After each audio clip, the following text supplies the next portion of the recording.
Welcome, everybody. Thank you so much for joining us this month for our industry update. We really appreciate you taking time out of your day to come join us and be a part. So thank you for that.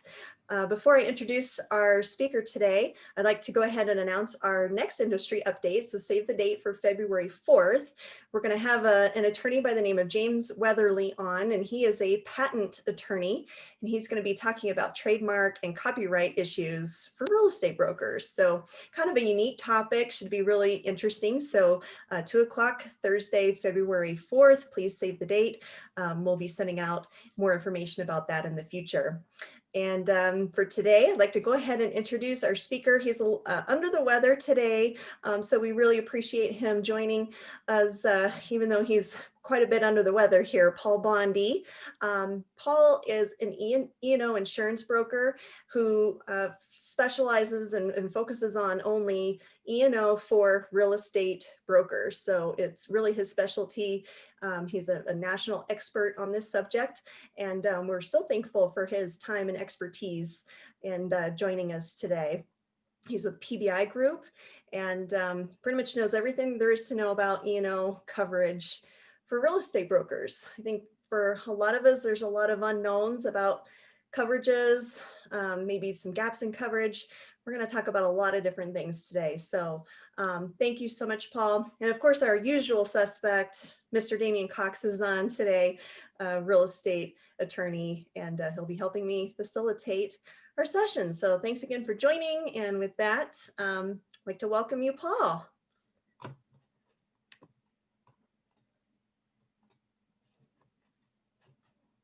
Oh, hang on, Paul. I think you might be muted. Can you hear me okay? Yes, now we can hear you. Good. Sorry about that. No worries. Hi, everybody.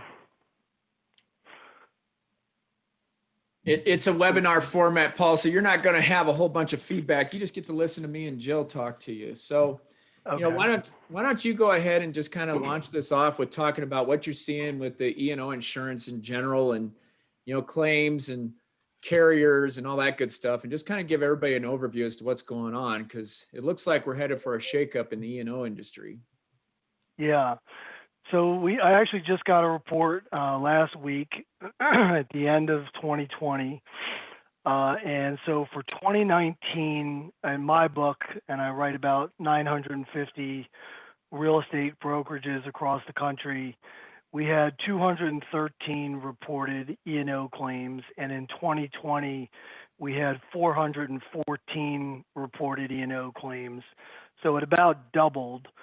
And in the span of the last year to 2 years, a number of markets, Hartford, Ironshore, Navigators, Hallmark, Lloyd's AVN, and a whole host of other E&O carriers exited the real estate E&O space due to the significant increase in claims. And really the number one question that I get from everybody is, why are claims up so much? And to me, and this is just my speculation on it, and Damian can chime in, but I think it's really as easy as you have a very hot real estate market where houses are selling in a day with 10 offers and waiver of inspections, and somehow the real estate industry is supposed to be absolved of any wrongdoing or failure to disclose in the course of those transactions, but that's just not the way it works. You're going to be held accountable to your professional standard, whether you sold it in a day and somebody didn't want to look at it or not.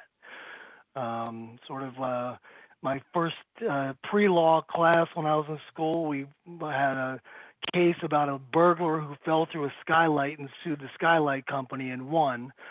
There's just a professional duty whether or not you did something wrong or the person agreed to allow you to not do an inspection or not look at the property. And with COVID and people being a little more skittish and not wanting to spend a lot of time visiting the property, you get circumstances where things get missed, and you're still going to be held accountable even if things get missed. That's what I see, and I don't know if, Damian, you have any other thoughts on why they might be up. Well, if you're going to ask me a question, then I'm obviously going to I'm going to fill some airtime. You know, I mean, I think you're right. I think everybody's crazy. I mean, it is a crazy time. And I think you got sellers that think that they're entitled to receive 50,000 over appraised values. And you have buyers who obviously are feeling like they're getting screwed because they're paying over appraised value.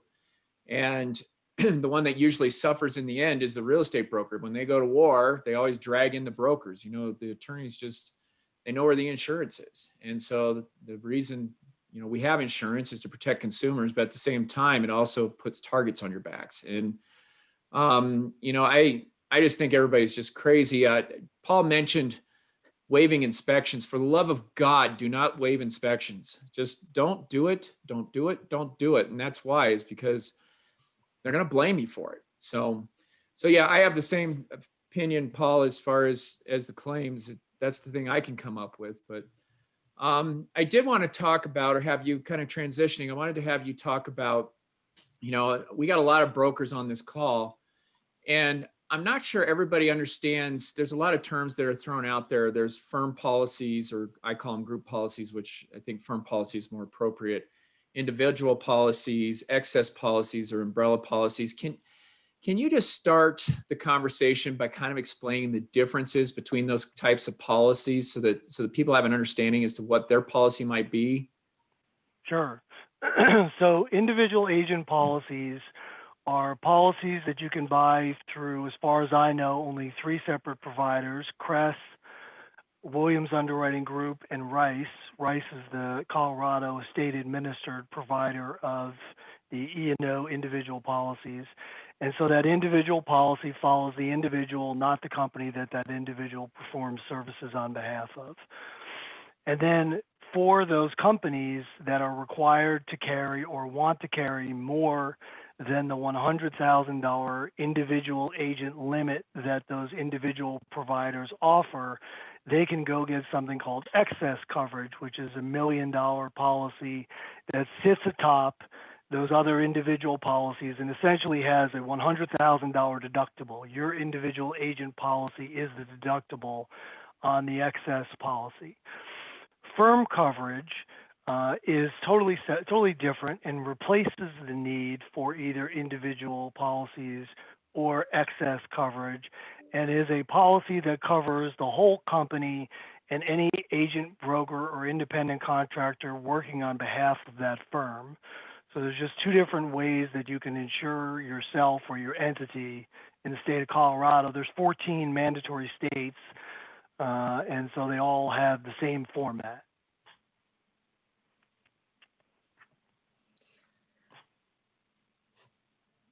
I think you're muted, Damian. Oh yeah, we can't hear you. That's the basic bare bones of it, but sorry about that. I was playing with my water and didn't want people to hear me crinkling. So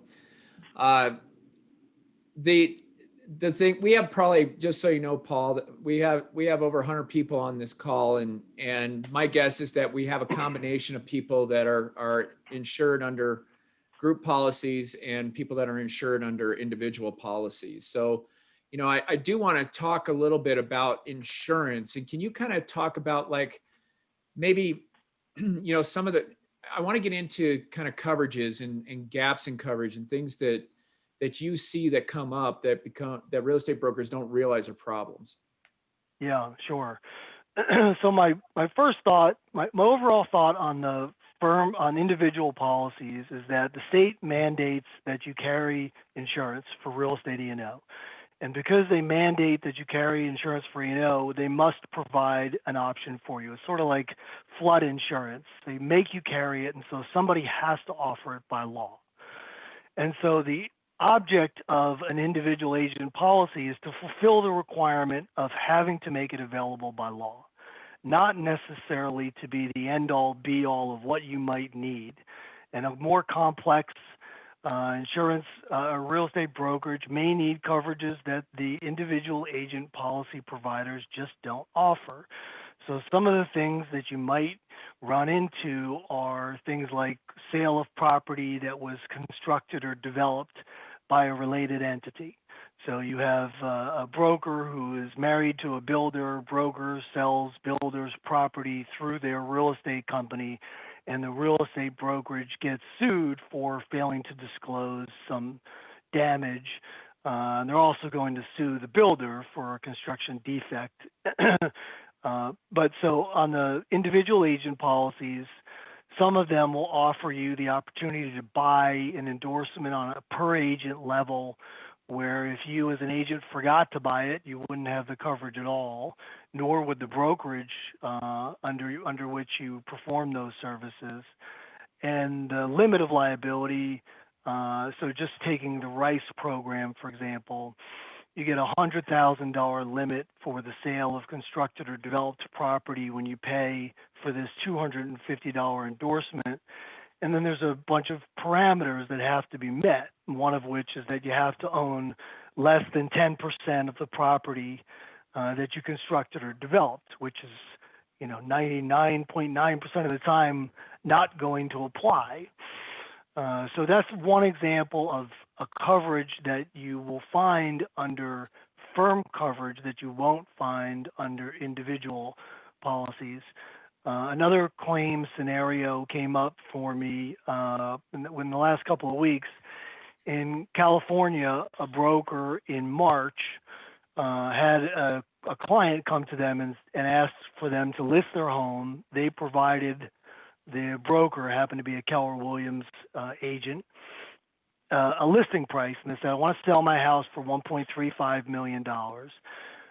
Like I said, right at the beginning of COVID, nobody knew what the heck was going to happen in the market. In fact, I think most people expected the market was going to tank. And the real estate agent said, I'm actually in the process of looking for some investment properties. I'd like to buy it. I'll give you $2.5 million now, cash offer. I'll get it off your hands. If you want to put it on the open market, I'm happy to list it. I think you'll get more that way. The seller said, no, I want to get out. Let's do it. They did. The real estate agent put a little bit of money into the house, did some renovations, and sold it in June. And the market had picked up substantially and sold it for $1.65 million. And the seller turned around and sued the real estate agent for the $400,000 profit they made on the sale of that home, saying, you represented me, you had an obligation to know the market value, and you gave me a price that you knew was way below the actual value. What's interesting about that claim is that that's not a claim for the sale of property that's owned, which is generally included in these policies. That's a claim for the purchase of property by an agent, which is almost always excluded, and specifically is excluded under the Rice, the Williams, the Cress individual agent policies. So that's another example of coverage that you won't find on individual policies that you will find on firm coverage. There's also limits of liability that are significantly different. So on an individual policy, you'll get a $100,000 limit versus a standard limit on a firm is $1 million. For a lockbox claim, you'll get $100,000 under individual policies where you normally would get $1 million. And on the lockbox, you only get property damage. You don't get bodily injury. So I had an interesting claim where Keller Williams, again, open house, agent was showing a home that was vacant. It was just an empty property. They had a 6-year-old little kid with them that they brought to the showing. Little kid came running through the house, fell on the wooden floors, hit his face, and then sued the brokerage. That was kind of interesting because it's hard to say whether that injury happened as a result of a failure to perform real estate professional services or whether it might fall under a general liability policy. But in any event, the individual agent policies won't cover a bodily injury for a lockbox or an open house, and a firm coverage would cover a bodily injury from that.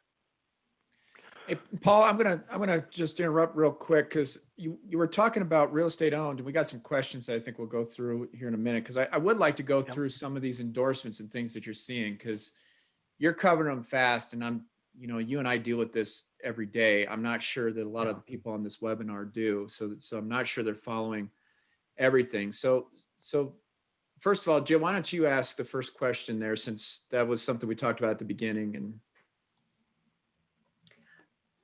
regarding the commercial and Yeah. versus residential. Okay, so we've got a question here, Paul. Is the industry seeing more residential versus commercial E&O claims? I don't do any commercial other than residential firms that provide a ancillary portion of commercial. So my experience is no, it's all in the residential. If I have to rank them, it's going to go property management. It's going to start with condo association management, then any single family home property management, then residential, then dual agency on residential, then sale of agent owned, then sale of agent owned where you constructed or developed it. Those are going to be sort of the tiers of where I'm seeing the claims. So I don't know on commercial, to tell you the truth. Well, along the lines of talking about residential, so can you talk a little bit about the coverage for when a broker, the real estate owned by a broker, what kind of coverages there are in place? Because, we know, you and I talk about this a lot, that there's a lot of ifs, ands, or buts. If you're selling your own property and you're acting as a broker, there's certain things you have to do. Sometimes you have to do them under firm policies. Sometimes you don't have coverage. Sometimes, and you just gave an example of one where you wouldn't have coverage for purchasing property, but let's talk about when you're selling property. Right. So yeah, agent owned, excuse me, is a really broad category, and most people kind of put it all together into one. But agent owned includes the sale of your agent owned primary, sale of agent owned investment, the purchase of property, sale of owned raw land, sale of owned commercial, sale of property related entity constructed or developed, and renting or leasing your own property. That's agent owned. Those are all the areas. And there's probably another one you could throw in, like if you were the executor to an estate of your own family, that might be another arm to it.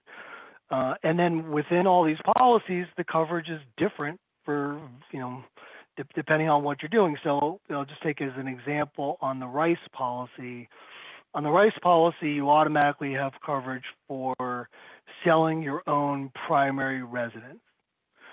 And that's at the $100,000 limit. And you have to meet certain conditions. You have to have a home warranty purchased.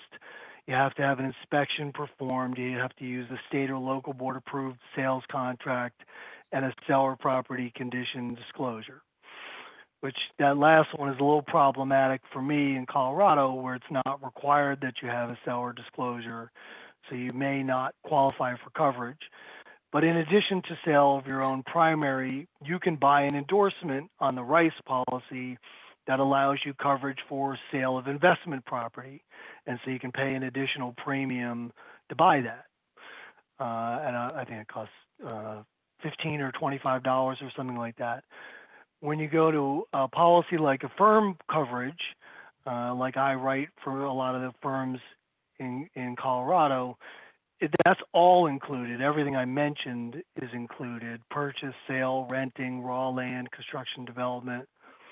But you should anticipate that the only thing you have coverage for is the sale of your own primary residence when you meet the certain conditions within the policy. And I encourage you to check that section of the policy because it's pretty critical.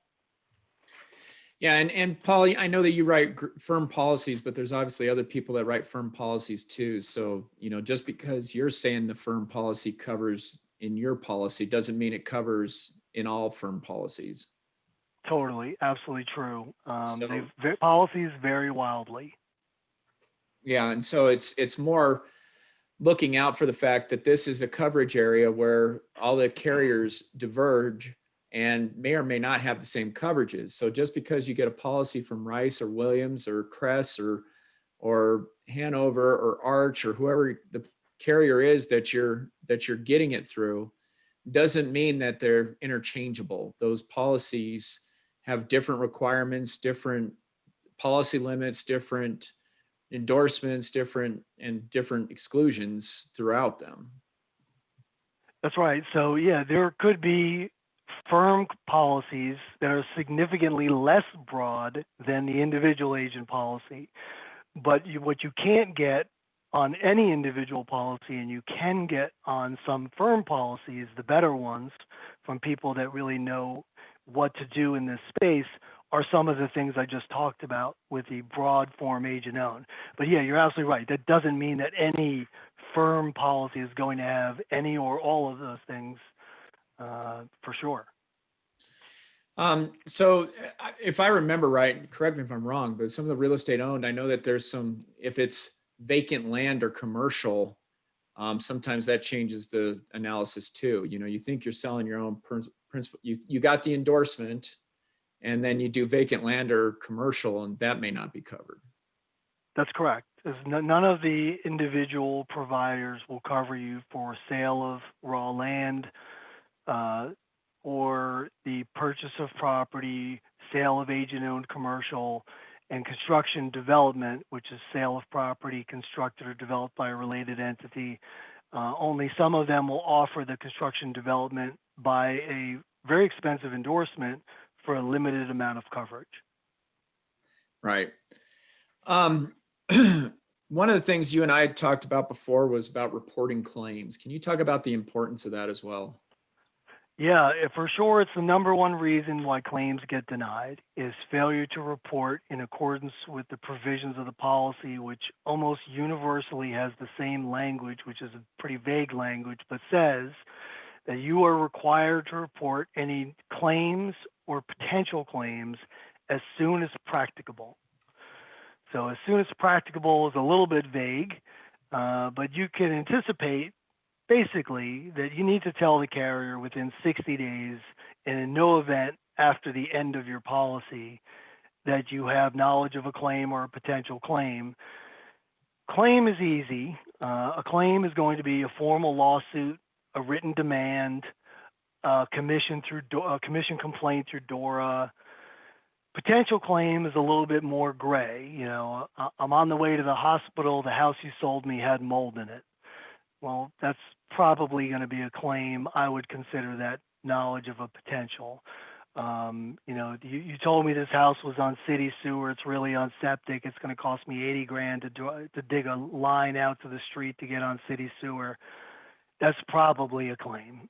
But you are obligated to report notices of claims or potential claims, and that is the main reason. It's got to be in the 90% range of all denials of claims in real estate E&O, is that somebody knew about it and didn't tell the E&O carrier. Whether your firm, individual policy, doesn't matter. Okay, and then one of the other things you mentioned as a high area of risk was the construction development coverage. Can you tell people what that is? I mean, you went over it kind of briefly, and I just want to kind of take a minute to kind of explain what that coverage is and, you know, why it's so dangerous, and then why they don't cover it or what the coverages look like. Right. So construction development is coverage for the sale of property through the real estate brokerage that a related entity, which would be any of the agents, brokers, independent contractors, or their spouses, had an ownership interest in the company that developed or constructed the property. So again, agent has a wife or husband that's a builder. Agent sells spouse's property through their real estate brokerage. And the risk is that how do you defend the lawsuit when somebody says, you didn't tell me there was a problem with the foundation of the home? As the agent, you say, I didn't know. And they say, well, that's funny because you're married to the person who built it. And it's an inescapable claim. You're going to lose 100% of the time. Just like as a builder, if there is a defect with the property that you built, you're on it. There's no way to get off of that. And there are two different liabilities that are associated with this. One is the professional liability of the realtor to notice this and to convey this information to your client as part of your professional duty. And then there's the builder risk, where they're, supposed to build a safe home and have no defects and warranty any defects that may be there. So they're going to sue both parties, which is why it's so critical to have the coverage. They're not just going to sue the builder. They're going to sue the builder and the agent who didn't disclose to you, who represented you because you didn't represent them properly. Thanks, Paul. We also talked, Yeah, construction development is a toughie because and a lot of times the carriers won't cover it, is what I have come across, is that you can sometimes get an endorsement, but it's not something they like to add after the fact. And they may just deny it depending on the development. And what's your experience? Yeah. So, I'll bring up just a personal story. So I had a builder on a house that I built in Maryland. This guy, Clark Turner, is a well-known builder, and he built 1,000 homes on an apple orchard. And apparently they use arsenic in fertilization of the soil in apple orchards. I had never heard that before. But anyway, he apparently didn't dig down deep enough on these 1,000 homes in the soil to remediate the arsenic, and got sued and had to go and dig out another 4 feet of soil and consequently filed bankruptcy. So I just wanted to bring that up because that is another sort of exposure that you see in the construction development space, that if you're building a condo and there's a foundation issue with the condo complex, you might have a class action lawsuit where that construction development exposure doesn't necessarily exist, if you're doing just a single one-off home here or there. So there are areas of construction development that are riskier than some others, like building multi-unit condos. Okay, what about a broker who is doing fix and flips? So they're buying properties, they're flipping them, and they're listing them themselves, and they're selling them. Does that fall under this area, or? So no, construction development is only ground up construction, although I'm speaking about the carriers that I work with, and that is their definition of it. So somebody else might be slightly different, but generally speaking, rehab, fix and flips is just considered part of the agent owned. So on the RICE program, for example, that would not be your primary residence. You would need the endorsement for sale of owned residential. And those are very risky transactions. I had another claim come in a few weeks ago where the agent's maid of honor from her wedding, who she rehabbed the property and sold to, sued her for it. There were a list of 100 things that she's suing her for, that she said she was, cut corners and did shoddy work and didn't replace things that needed to be replaced. It's extremely risky stuff doing rehabbing. The whole art behind it is to invest less in it than you think you can get out of it. And that is ripe for somebody to allege that you cut a corner. Makes sense. Okay, I'm going to cover a couple other of the claim things that you and I have discussed in the past. Well, do you want to go through some questions first, honey, and then? Sure. One quick question we had in chat was, do you know why Crest dropped their max coverage to 500 instead of $1 million? I can speculate. So Crest sold their company 2 months ago to a company called Arthur J. Gallagher, and they didn't sell it. This is just me talking because they were having a wonderful success in real estate E&O. I think they saw the writing on the wall by charging half the price of other individual agent programs and giving more coverage than a couple of the other individual agent providers. And the carriers sustained heavy losses. And so I think they've gone into contraction mode. My guess is that HDI, which is the carrier partner for Crest, will not be writing real estate agent E&O policies in the future, but who knows? Maybe they do, and they just make some changes like lowering the limit or limiting the coverage. What I know for sure is that what they had is not something that they're going to be offering in the future, starting with the limit reduction. Got another question here. Let's maybe knock some of these out. I just renewed with Rice. I'm an independent broker. They said I need a firm and individual policy. Sounds like if I have a firm policy, I don't need any others, and they double dipped. I can handle this one, Paul, because this is rules with the real estate commission, if you don't mind. Sure. So, Melanie, what they're talking about is when they say firm policy in that context, what they're talking about is another individual policy for the entity. The rules require that you have one E&O policy for you and you alone, and you don't even need more than one if it's just you and your company. You can have them both on one policy. But the minute that you hire another broker underneath you, you need a policy for yourself, a policy for your broker, and then a policy for your entity.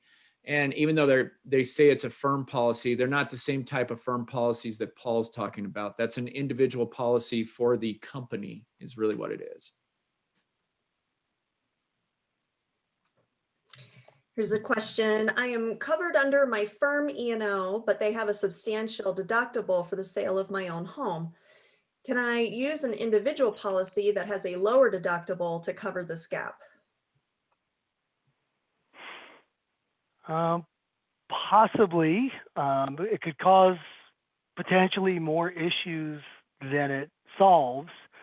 If you have two insurance policies that presumably cover the same thing and you report in a claim to both of them, you may get into a situation where they point the finger at each other and neither of them cover it.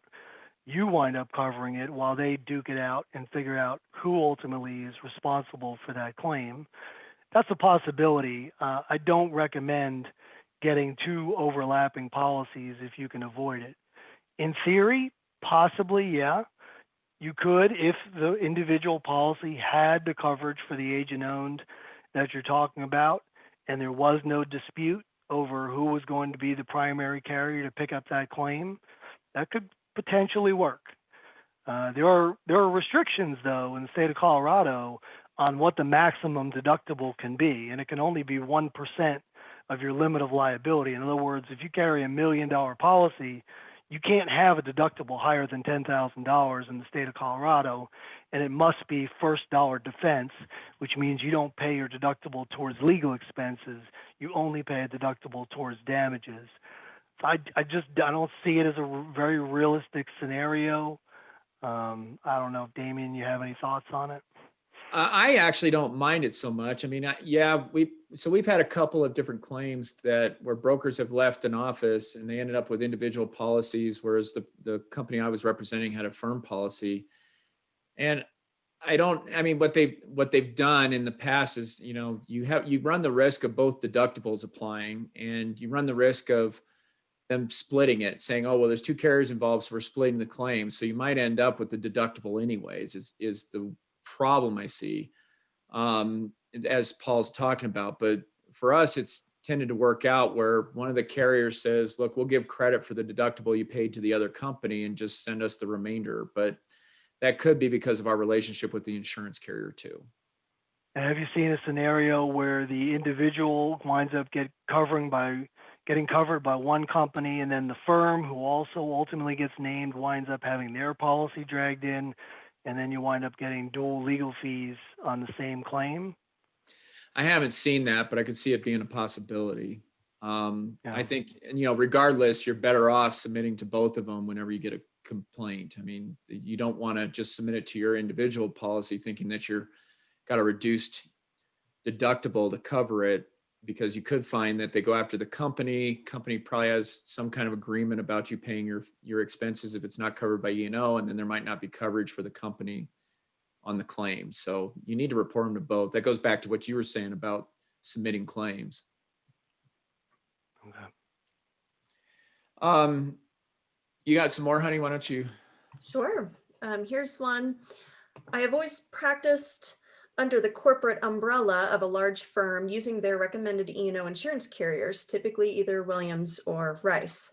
Now, however, as a one-man shop, because their coverage seems comparable and their rates are significantly less, I've individually changed to Crest. So two-part question. One, will you offer an opinion relative to Crest's reputation? Two, why are only some carriers DORA approved? Well, so there's only one DORA approved carrier. They go through a bid process as an RFP. I participated in it probably 15 years ago.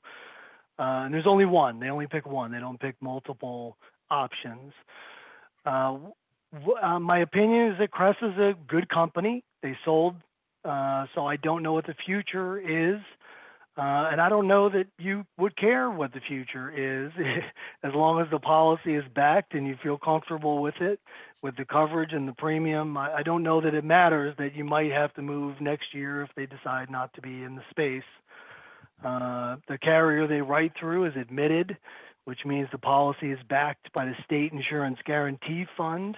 So even if in the event that the carrier became insolvent, much like having an FDIC insured bank account, you'd still have coverage under your policy through the state insurance guarantee fund. My opinion, because I sell it and I only sell what I personally would want, is that the firm coverage is a better way to go because it's a much more robust offering of coverage. And I'd rather sell the best and never worry that somebody would call and say, why did you sell me something cheap? But there's a whole universe that want a more commoditized, less coverage because they think they're never going to get sued and I'm just meeting a requirement. There is a universe for that. So I don't begrudge it, but that's not what I personally sell. Well, and the other issue is that for one person shops or smaller firms, the firm policy becomes economically a little harder to swallow because it is a lot. There's economies of scale the bigger the office is. And so Yeah. I will tell you, I like Crest. I used to promote Crest. This year with them changing, I'm still trying to see how the chips settle or how the dust settles on the different policies, or because I've heard it's been all over the place. I mean, I've heard people getting policies that are different than other people that I've heard get policies. So I don't know. And I don't know, maybe they were just misreading the policy or something, but I haven't quite figured out what Crest is doing or what the policy really looks like. Paula, you probably don't have any insight in that, I imagine. I don't. I'm experiencing the same kind of all over the map. But I look at them on a countrywide level, not just in Colorado. So, how they compete in New York and California and Texas, it's kind of hard to know. I haven't gotten a good read of what's exactly happening as a result of the sale to Arthur Gallagher. I just don't know what the future will bring. Maybe they do really well and they pull through. I don't know. You got some more, honey? I got all sorts of other questions. Okay. Yeah, let's do a couple more here. We purchased tail coverage through Williams to cover possibilities when we were with a former real estate company and now have firm coverage through our current real estate company. Can you discuss tail coverage? Well, that's a great question. Paul, you want to talk about how tail coverage works on the two different policies? Yeah. So on an individual policy, well, let me start out by saying E&O works the way your auto insurance works or your health insurance. The minute you have it, you do not have the ability. The minute you stop carrying it, you no longer have the ability to report a claim. Even if you had 25 years of auto insurance and you let it lapse and the next day you have an accident, you can't report that claim. E&O works the same way. The minute you don't have a policy in force any longer, you can no longer report claims under the policy. Technically, most policies have a 60-day automatic extended reporting period that basically gives you 60 days from the expiration date to still be able to report claims for things that happened prior to the expiration date. But on individual policies, generally speaking, you only have one option for tail coverage, and it's usually a 2-year tail. It costs, 150 or 200% of the current annual premium that they're charging. You'd have to look, each one of these guys, Rice, Williams, Crest, does it a little bit differently, but it covers you for this finite period of time, which is usually 2 years. And if you're worried about more than that finite period of time, my advice is just keep buying an individual policy until you stop being worried that you have tail coverage exposure. So just buy a policy with Williams or Rice or Crest every year until you're done and you stop worrying, and then you can no longer buy it. On firm policies, it's different, and they vary by firm policy, but a lot of the better firm policies allow you the option of what's called unlimited tail.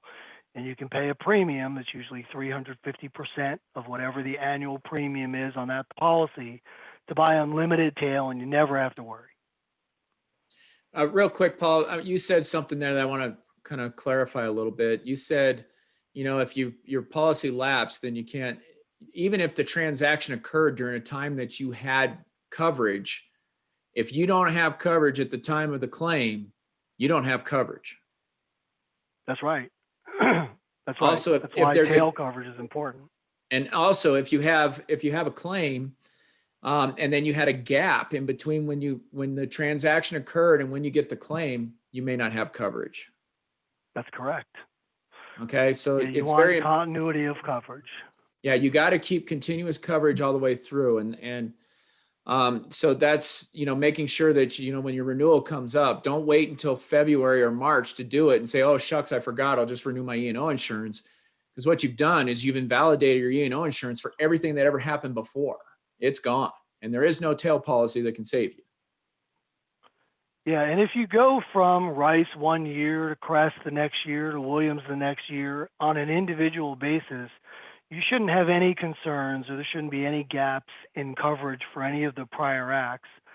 The question I usually get, because I deal with firm policies, is about, well, what happens if we go from individual policies to a firm policy, and we have agents that perform services on behalf of a former real estate company, and now they're on our policy. I don't know if you want me to talk about that, Damian. Yeah, go ahead, Paul. I think it's important. Okay. So if you have a firm policy, it's really important to put into your policies and procedures, and especially your onboarding manual, that you notify any agents that were with a prior brokerage that your policy, the firm policy, will not provide coverage for things they did before they joined your firm. And so if you're one of those agents that's making a jump from individual agent to firm coverage, that firm coverage policy is not going to cover you for the things you did before you joined that new firm. So you'd have to buy tail coverage through Rice, Williams, or Crest, or whoever it is that's writing your individual agent policy. That's who you'd buy it through. My personal recommendation is 3 years worth of tail, but again, most of these guys only offer 2 years. So my personal opinion is to just buy 3 years of coverage until you feel comfortable. And Paul, while you're on that subject, because it's a trade-off, right? I mean, the firm coverage doesn't cover somebody that comes over, doesn't cover what happened to them beforehand. But also, let's say they retire. Do they have to buy a tail policy? If they retire, talk about retiring in both an individual and firm context. Yeah. The advantage on the firm coverage on the prior acts is that it covers the entity and any transactions performed on behalf of that entity, whether that agent is there any longer or not. So if you worked for a company and you had firm coverage and you retire, everything that you did on behalf of that company will continue to be covered indefinitely into the future without having to buy any additional policies. So that's the upside to the prior acts coverage on firm. But yeah, the downside is that it's not going to cover the prior acts of agents that perform those transactions on behalf of a different company other than the one carrying the firm policy. And likewise, if you're an individual that's retiring, you can either retire and then just keep paying the premium monthly, or I'm sorry, not monthly, but yearly, to make sure you get past any kind of concerns that you have, or you can try and buy the tail policy.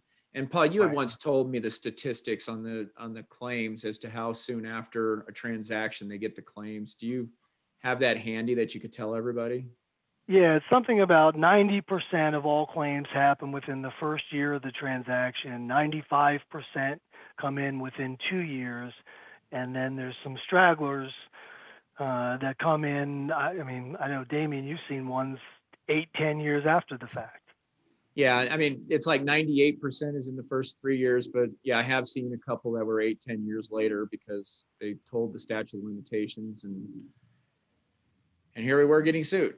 So So there's no guarantees, I guess is the point, but you can see that the majority of the claims are going to happen within that first 3 years. We had somebody ask if we could define firm coverage. Is that any insurance outside of Rice? No, it is coverage that insures the entity and any agents, brokers, and independent contractors working on behalf of that entity on one policy. Yeah, so individual goes with each individual broker. Firm policy is one policy over the top of the firm that the brokers might reimburse the firm for, but the coverage is really at the firm level. Paul, I'm going to ask a couple more. I know that we only got about 12 or, well, we probably got about 15, 20 minutes left, but I want to just kind of run through some of these endorsements and, because, there's a lot of, and see if, well, maybe you can help me, some of the endorsements that you see on different individual policies or individual policies or even the firm policies, but it's the additional coverage like you talked about property damage, bodily injury. Can you just talk about that quickly as far as why that's a risk and what people need to be aware of? Yeah, I think it's the most important thing personally.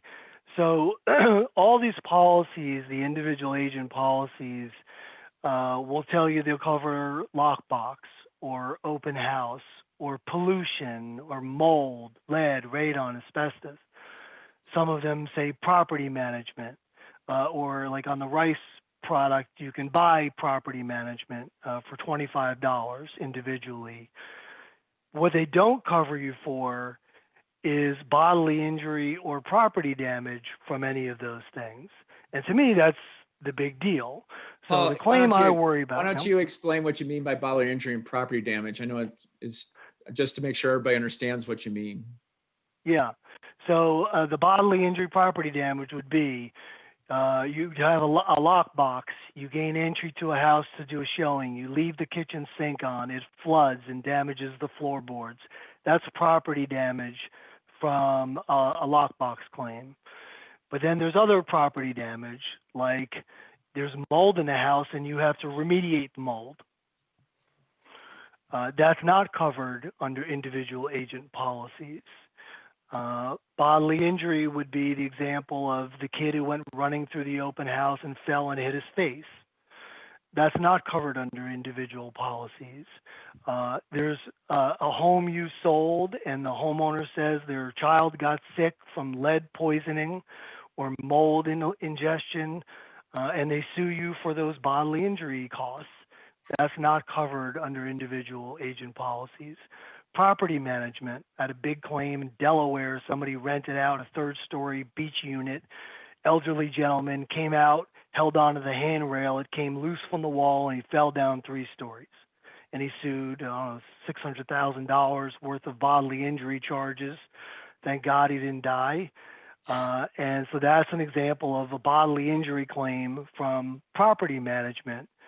So when you get property management under individual agent policies, it covers you for things like you didn't collect the rent, you didn't screen the tenant properly, things that don't involve the only things that I would care about as a property manager, which are bodily injury or property damage from those things. So I had another property manager where the tenant brought in a hot tub and they didn't put the top on the hot tub and it caused a lot of moisture in the house, which caused mold. And they sued the real estate agent who did the property management placement because he didn't go and inspect the property and make sure that the homeowner wasn't doing this type of thing. And so there was a bunch of mold remediation in the house. That's property damage. So that is not covered under individual agent policies. You only get the failure to advise, failure to notify, not the bodily injury or property damage claims associated to the mold, lead, radon, asbestos, dog bites. I've had plenty of those in my career where somebody goes to show a house and the dog bites a prospective buyer. That's a bodily injury claim. Is that helpful, Damian? Am I hitting it? No, I think that's great. And the talk about the coverages and the policies and then just the fact that you got to be aware that there may not be coverage. Yeah, and certainly under individual policies, you can buy what's called contingent bodily injury property damage coverage. That is the bodily injury or property damage for things outside of a lockbox. And you can get $10,000 of coverage, for example, on the RICE program. If you pay $30 individually, you can get $10,000 worth of limit. And I think Williams has something similar where you can buy a sub-limit of coverage to carve that back in at a very low limit. On Crest, I think they offered it at $100,000. It was an option, but I think they were offering that. I don't know if that's changed on theirs. Yeah, it used to be included, at least part of it was. I don't know if it still is or not. Okay. Paul, I'm going to ask you another question just because I've seen a couple of these come in. And one was, do I need additional coverage if I have my own rent, if I have insurance on my rental, or does my umbrella policy cover if it's not covered under E&O? And can you explain E&O insurance and how it doesn't have anything to do with those other insurances? And on a rental? So, well, first I would say that anything that you rent out, you should rent out through the brokerage. If you have firm coverage, if you have individual, then it may come down to your homeowner's policy that responds. It may come down to a general liability policy that the brokerage firm has, and it may come down to your E&O. There is some crossover. There are some things that are a little gray. So if you are renting out your own property, where does your service as a professional property manager come in versus your services as the homeowner of the property you rent? I don't know. yeah, I mean, my experience is that if you're acting as a principal and you're renting out your own property, you just don't have coverage. I mean, there's nothing you can do to really cover anything. So first of all, make sure you're doing it right. Second of all, don't have fair housing claims. Or if you really want to protect yourself, have a professional property manager manage your property so that you're not the one involved in it. That would be my advice. Yeah. The other one is the umbrella policy. Somebody has a personal umbrella policy. Explain what that does with E&O insurance. I don't believe it does anything with E&O. I mean, I'd have to look at it, the individual umbrella, but I mean, almost all of those policies will have a specific exclusion for professional services. Yeah, that's my experience too. I mean, when you're talking your professional services, your coverage is your E&O insurance. That's it. So if you need to make sure that whatever your coverage is in your E&O policy is covering everything. Otherwise, you just don't have coverage. And you want to talk about business brokering?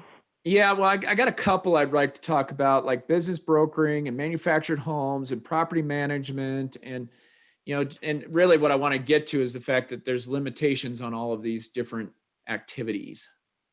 Right.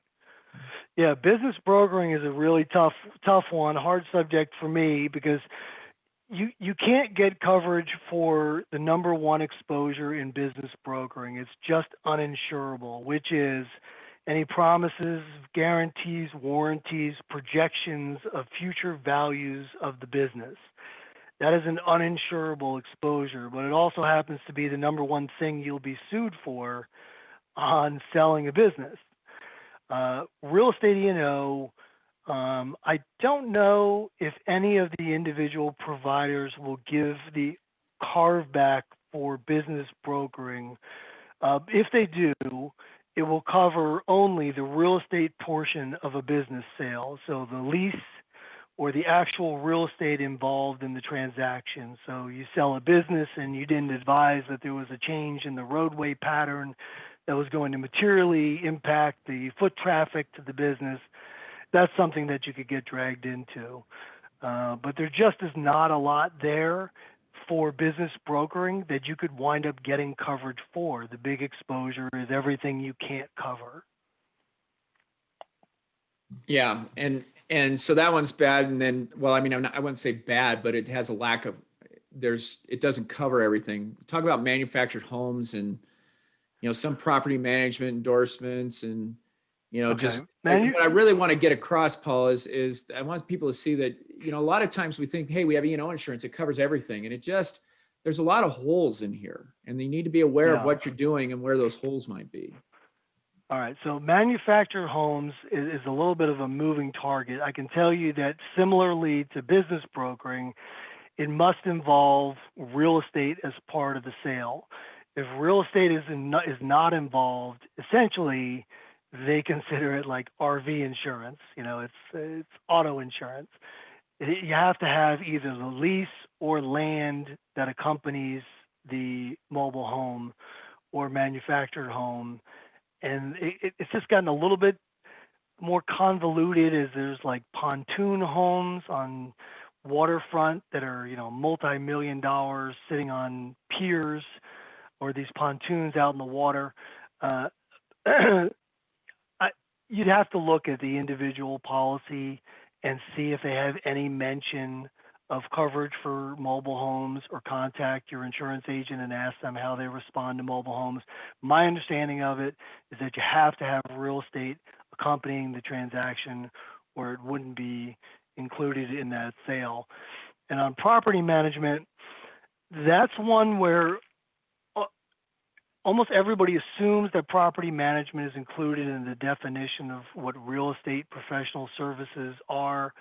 But as you can see, just by looking at the Williams program and the Rice program, they don't consider it the same, and you have to buy an endorsement for it. And even when you buy the endorsement for it, they're not covering you for any bodily injury or property damage from your property management services unless you buy an endorsement for that, which is called contingent bodily injury property damage.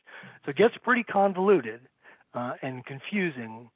My advice is to ask your agent specific questions, or investigate your policy. Okay, I'm going to switch real quick to a couple others that I want to talk about: cyber, copyright, commissions, robocalls, fraud, consumer protection claims. Can you talk about those as well? Okay, so CFPB, Consumer Financial Protection Bureau, those claims are not covered under E&O. Real estate E&O does not cover those. So if you're making robocalls and you get sued for it, you should not expect any E&O to respond to those claims. There's only one consumer protection. It's a CFPB, Consumer Financial Protection Bureau. There's a couple of policies out there that give you a low sublimit of coverage for those types of claims. But generally speaking, consumer protection laws are not covered under real estate E&O. Sorry, Damian, give me more of those topics. How about cyber? And talk about what Cyber. it is and the coverage. So cyber is one that I buy for myself at PBI Group. I sell what I buy because I believe in it. The main exposure under cyber liability, there's really three. One, and by a landslide, this is the most common claim, is there is a breach to your system. An agent clicks on a spoof email. Somebody gets information about a closing. They pose as you, contact your client and ask your client to wire funds. Your client believes it was actually you who sent the email or made the phone call, and they part with their funds and they're gone. That's called third-party wire fraud or social engineering, and that is why you buy cyber liability. That is not included under real estate E&O. It's a separate, completely separate type of liability policy. And the two other areas are ransomware and cyber extortion, where somebody gains control of your machine and wants you to give them money to get it back, which you don't see too much in the real estate space, maybe with some of the larger brokerages. And the last area that I see claims in is in some kind of data breach rectification, which is crazy expensive stuff, which basically if you get a breach and you have to notify everybody for whom you hold any kind of records, and there may be confidential information in those records, and you have to notify them that you had a breach, it's like $100 a record, and it can get amazingly expensive. But those are really the main reasons why people buy cyber liability. Okay, what about, and obviously it's a separate claim. I want to talk about commissions too. Can you talk about claims for commission? And I know there's a couple different ways to look at this, but talk about coverages for that. Right. And so when we talk about commission claims, we don't mean DORA, we mean actual money paid from one brokerage to another brokerage. So procuring cause. Commission complaints are not covered under real estate E&O. If it is between two brokerages and one saying one owes the other brokerage a commission, there could potentially be a claim where a client sues for commissions that could wind up being covered depending on how they allege it. If they want if they want you to kick in your $30,000 commission and it's not necessarily related to your commission, it's just the $30,000 because they think you made a mistake and they happen to be asking for that mistake to be compensated by your commission, that might wind up being picked up by a real estate E&O policy. But straight commission disputes between brokerages are not covered under real estate E&O. Okay, what about copyright trademark? So very few policies cover claims where you use a picture, and it's amazing that there's a lot of this that still happens, but there is. Claims where you use a picture that you weren't supposed to use and then you get sued for doing that. A couple of the better firm coverages out there offer it. None of the individual providers, Crest, Rice, Williams, offer copyright trademark coverage. But that also is something that you might get picked up under a good cyber policy as well. So you might not need it under the E&O if you have a good cyber policy. Okay. What about fraud and consumer protection claims? I think you talked about you talked about robocalls. So talk about like Consumer Protection Act claims. Well, the policy won't cover any of the Consumer Protection Act claims, with the exception of the Consumer Financial Protection Bureau. But you should not expect any consumer fraud claims to be picked up under a real estate E&O policy. So don't commit fraud is what you're saying. Okay, I think that covered my hit list of things that I really wanted to discuss. I know that we had some other questions. One person asked, can you elaborate on the purchase of home warranties? And I think that was probably under the real estate owned and some of the requirements that are there as to why, and maybe also, what that requirement is. Yeah, so each policy is different. You'll have to look at what each individual policy or firm coverage, what the parameters are. But generally, on sale of agent owned and deductible waivers, when you need to qualify for deductible waivers within a policy, they have 4 requirements. They're fairly universal. You have to have a home warranty that's purchased or waived, an inspection performed or waived, use a state or local board approved sales contract, and a seller property condition disclosure. And they vary wildly. Some allow you to waive the home warranty, some don't. Some provide only certain home warranties, like Crest says you have to use certain home warranty companies in order to qualify. And they give you an accredited list of the ones that you can use. Some let either side buy the home warranty. Some require the buyer buys the home warranty. It's sort of all over the map, just depends on what policy you have. The better the policy, the more liberal the language is to qualify for agent owned. On the firm policy that I do, for example, there are no parameters on agent owned. You don't have to get a warranty or inspection or disclosure or use a state contract, but some are much more restrictive. Okay, perfect. So let's see if we got some more questions here to answer. We do have a handful here. Go ahead.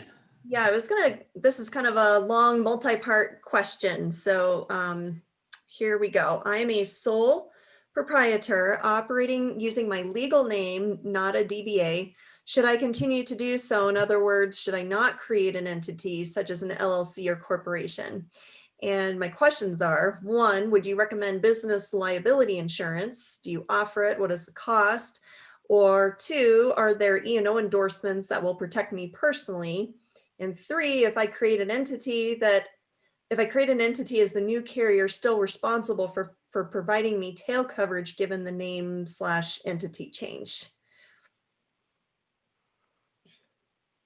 Well, Damian, why don't you give the legal advice on whether or not they should do the LLC? Well, I'm going to defer to their lawyer, let them talk about whether there's any protection. I mean, if you're practicing real estate, you're practicing real estate. I don't see what the protection would be, but I'm not your lawyer. So you need to discuss that with your lawyer. Go ahead with the E&O stuff, Paul. Yeah. If you're performing real estate services on your own and then you go to another company and that company had a firm policy, that firm policy would not pick up the prior transactions that you performed. So you would have to buy tail coverage for the transactions that you did before you joined them. Okay. And I think he had,